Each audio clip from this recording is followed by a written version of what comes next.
కొరకే పరిశుద్ధుడా నీ కృపనిచ్చినావు. ఆ దినముల యందు బాప్తిస్మిచ్చు యోహాను వచ్చి, పరలోక రాజ్యము సమీపించి ఉన్నది, మారు మనస్సు పొందుడని యూదయ అరణ్యములో ప్రకటించుచుండెను.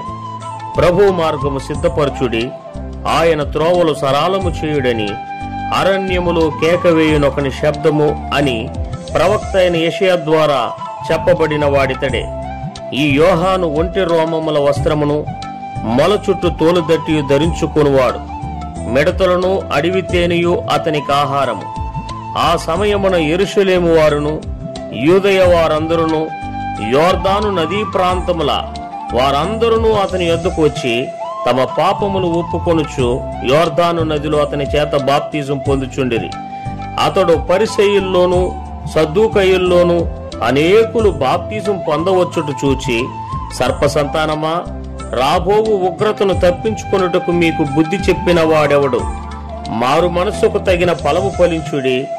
అబ్రహాము మాకు తండ్రి అని మీలో మీరు చెప్పుకొన తలంచవద్దు. దేవుడు ఈ రాళ్ల వలన అబ్రహామునకు పిల్లలను పుట్టింపగలడని మీతో చెప్పుచున్నాను.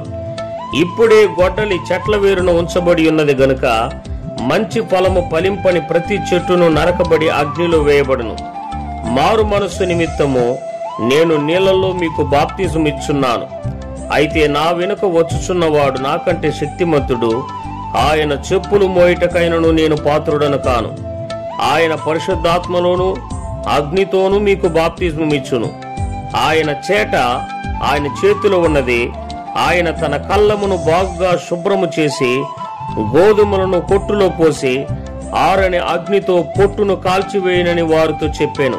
నీ పరిచర్యను చేయుట కొరకే పరిశుద్ధుడా నీ కృపనిచ్చినావు.